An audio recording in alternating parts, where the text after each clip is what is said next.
യൂറോപ്പിലേക്ക് കുടിയേറ്റക്കാരുടെ പ്രവാഹമാണ്. നമുക്കറിയാം, ഫലസ്തീനിൽ ഇസ്രായേൽ സംഘർഷം ഉണ്ടായപ്പോൾ തന്നെ അവിടെ നിന്നും ധാരാളം കുടിയേറ്റക്കാർ യൂറോപ്പിലേക്ക് പോയിരുന്നു. അഫ്ഗാനിസ്ഥാനിൽ നിന്നുള്ള കുടിയേറ്റക്കാർ യൂറോപ്പിലേക്ക് പോയിട്ടുണ്ട്.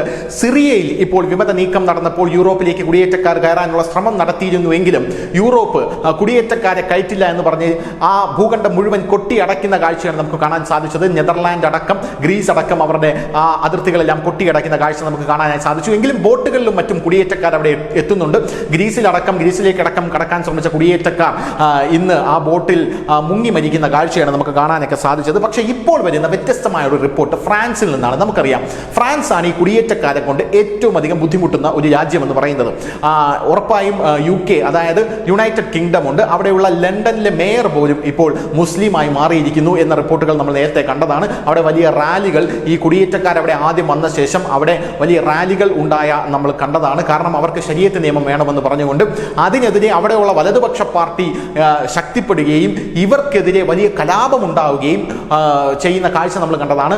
ആ കലാപം നാൾക്ക് നാൾ കൂടി വരികയും, എന്നാൽ ഇത് കണ്ട് UK പോലീസ് തരിച്ചു നിൽക്കുന്ന ഒരു കാഴ്ചയും നമ്മൾ കണ്ടതാണ്. കാരണം UK ഇങ്ങനെ ഒരു കലാപം ഇതുവരെ കണ്ടിട്ടില്ല. അതുകൊണ്ട് UK പോലീസിന് ഇത് എവിടെ അടിച്ചമർത്തണം, എങ്ങനെ അടിച്ചമർത്തണം എന്നുള്ളതിനെ കുറിച്ച് യാതൊരുവിധ ഒരു ഐഡിയയും ഇല്ലായിരുന്നു. പക്ഷേ അവർ 3-4 ദിവസം എടുത്തിട്ടാണെങ്കിലും ആ കലാപം കെട്ടടക്കുന്ന കാഴ്ച നമ്മൾ കണ്ടതാണ്. അതിൻ്റെ ഏറ്റവും വലിയ വിഷയം എന്ന് പറയുന്നത് കുടിയേറ്റക്കാരുടെ പ്രശ്നം തന്നെയാണ്. അവർ തദ്ദേശീയരായിട്ടുള്ള ആൾക്കാരെ ഉപദ്രവിക്കുന്ന പ്രശ്നം തന്നെയാണ്. ഇപ്പോൾ സമാനമായിട്ടുള്ള ഒരു വാർത്ത വരുന്നത് ഫ്രാൻസിൽ നിന്നാണ്. ഫ്രാൻസിലെ ഡൺകിർക്ക് എന്ന് പറയുന്ന പ്രദേശത്ത് അതിൻ്റെ സമീപം ശനിയാഴ്ച ഒരു വെടിവയ്പ് ഉണ്ടാവുകയാണ്. ഈ വെടിവയ്പിൽ 2 സുരക്ഷാ ഗാർഡുകളും കുടിയേറ്റക്കാരും കൊല്ലപ്പെടുന്നു എന്നാണ് നമുക്ക് മനസ്സിലാക്കാനായിട്ട് സാധിക്കുന്നത്. 5 പേരാണ് പൂർണ്ണമായിട്ടും കൊല്ലപ്പെട്ടത്. വോം ഹൗട്ട്, ലൂൺ പ്ലേജ് പട്ടണങ്ങളിൽ അരങ്ങേറിയ കൊലപാതകങ്ങളിൽ പിന്നീട് 22-കാരനായ ഒരു ഫ്രഞ്ച് പൗരനെയാണ് അവിടെ അറസ്റ്റ് ചെയ്തിരിക്കുന്നത്. വോം ഹർട്ടിൽ 29-കാരനെ ഒരാളെ ലക്ഷ്യമിട്ടുള്ള ആക്രമണത്തിൽ ആരംഭിച്ചതാണിത്. ഇംഗ്ലീഷ് ചാനലിൽ നിന്ന് 10 കിലോമീറ്റർ അകലെയുള്ള തീരദേശ പട്ടണമായ ലൂൺ പ്ലേജിലെ കുടിയേറ്റ ക്യാമ്പിന് സമീപം വരെ ഈ വെടിവെപ്പ് തുടർന്നു. 2 കുർദിഷ് കുടിയേറ്റക്കാർ ഉൾപ്പെടെ, അഫ്ഗാനിസ്ഥാൻ കുടിയേറ്റക്കാർ ഉൾപ്പെടെ 5 പേർ മരിച്ചു എന്ന റിപ്പോർട്ടുകൾ ഇതിനോടകം തന്നെ പുറത്തു വന്നിട്ടുണ്ട്. പക്ഷേ ഇതിൽ ഏറ്റവും കൗതുകകരമായിട്ടുള്ള വാർത്ത എന്ന് പറയുന്നത് ഈ ലൂൺ പ്ലേജ് എന്ന് പറയുന്ന സ്ഥലം, ഇതിൽ വെടിവെപ്പുണ്ടായത് ലൂൺ പ്ലേജിലാണ്. 22-കാരനായിട്ട് ഉള്ള ആളാണ് പ്രതി എന്ന് പറയുന്നത്. വോം ഹർട്ടിൽ നിന്ന് ലൂൺ പ്ലേജിലേക്ക് ഇയാൾ വെടിവെപ്പ് നടത്തി വരികയായിരുന്നു. കൊലപാതകങ്ങൾ അങ്ങനെയാണ് അരങ്ങേറിയത്. ഈ ലൂൺ പ്ലേജിനെ സംബന്ധിച്ച് പറയുകയാണെങ്കിൽ 100 കണക്കിന് അഭയാർത്ഥികൾ താമസിക്കുന്ന ഒരു പ്രദേശമാണ് ഈ ലൂൺ പ്ലേജ് എന്ന് പറയുന്നത്.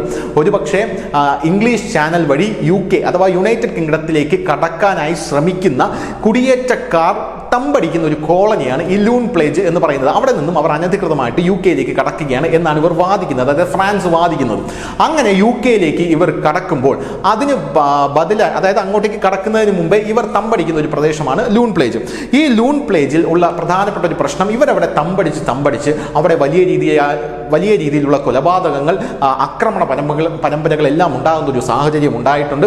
പോരാത്തതിന് ഈ ലൂൺ പ്ലേജ് കള്ളക്കടത്തുകാരുടെ ഒരു താവളമായി മാറിയിട്ടുണ്ട്. ആ കുടിയേറ്റക്കാർ പോകുന്ന ആ പാത കള്ളക്കടത്തുകാരുടെ ഒരു പാതയായി മാറി.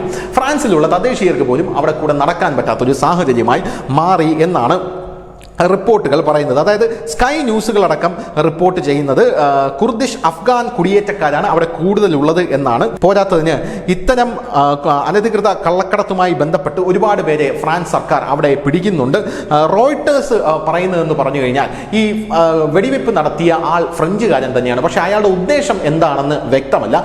അയാളുടെ ഉദ്ദേശം വ്യക്തമല്ല എന്ന് മാത്രമല്ല, അയാളുടെ പേര് വിവരങ്ങളൊന്നും തന്നെ പുറത്തുവിടാനായിട്ട് അവിടെയുള്ള സർക്കാർ തയ്യാറാകുന്നില്ല. എന്നാൽ അയാൾക്ക് യാതൊരുവിധ ക്രിമിനൽ ബാക്ക്ഗ്രൗണ്ടും ഇല്ല എന്നാണ് പറയുന്നത്. പിന്നെ എന്തിനാണ് ഇയാൾ ഈ വെടിവെപ്പ് നടത്തിയത് എന്ന ചോദ്യത്തിന് അവിടെയുള്ള കുടിയേറ്റക്കാർ തന്നെ പറയുന്നത് ഇത് ഫ്രാൻസ് സർക്കാരിൻ്റെ ഒരു പദ്ധതിയാണ് എന്നാണ്. അതായത് കുടിയേറ്റക്കാരെ ഇവിടെ നിന്നും ഓട്ടിക്കാനായിട്ട് ഫ്രാൻസ് സർക്കാർ നടത്തുന്ന ഒരു പദ്ധതിയാണ്. അവിടെയുള്ള ഫ്രഞ്ച് പൗരന്മാരെ കൊണ്ട് തങ്ങളെ ആക്രമിക്കുക. എന്നാൽ ഫ്രഞ്ച് പൗരന്മാർക്ക് യാതൊന്നും വരാതെ ഫ്രാൻസ് സർക്കാർ കൃത്യമായിട്ട് അവരെ സംരക്ഷിക്കുകയും ചെയ്യും. കുടിയേറ്റക്കാർക്ക് നേരെ ഇപ്പോൾ ഫ്രഞ്ചിൽ ആക്രമണം നടക്കുകയാണ്. അത് സർക്കാരിൻ്റെ അറിവോടുകൂടി തന്നെയാണ് ഇവർ തോക്കുകളുമായി എത്തി ഞങ്ങളെ വെടിവെച്ച് കൊലപ്പെടുത്തുന്നത് എന്നൊക്കെയുള്ള വലിയ രീതിയിലുള്ള ആരോപണങ്ങൾ ആ കുടിയേറ്റക്കാരുടെ ഭാഗത്തു നിന്നും ഉണ്ടായിട്ടുണ്ട്. എന്തായാലും അന്വേഷണം തുടങ്ങിയിട്ടുണ്ട്. കൊല്ലപ്പെട്ടവരുടെ ഐഡന്റിറ്റി വ്യക്തമല്ല. അവിടെയുള്ള അതായത് ഈ അലൂൺ പ്ലേജിലെ മേയറായിട്ടുള്ള എറിക് റോമൻ ആ പ്രദേശത്ത് സുരക്ഷ ശക്തമാക്കിയിട്ടുണ്ട്, സൈനിക വിന്യാസങ്ങളെല്ലാം നടത്തിയിട്ടുണ്ട്. അപ്പോഴും ഈ പ്രതിയെക്കുറിച്ച് യാതൊരുവിധ വിവരങ്ങളും പുറത്തുവിടാത്തതിൽ വലിയ രീതിയിലുള്ള പ്രതിഷേധം അവിടെ ഉയരുന്നുണ്ട് എന്നുള്ളത് നമ്മൾ മനസ്സിലാക്കിയിരിക്കുക. നമ്മുടെ ഇന്ത്യ അജ്ഞാതന്മാരെ ഇറക്കുന്നത് പോലെ ഫ്രാൻസും ഏതോ ഒരു അജ്ഞാതനെ ഇറക്കി കുടിയേറ്റക്കാരെ നേരിടുന്നതാണോ എന്നുള്ളൊരു സംശയമാണ് ഇവിടെ ഉയരുന്നത്. News desk news India Malayalam.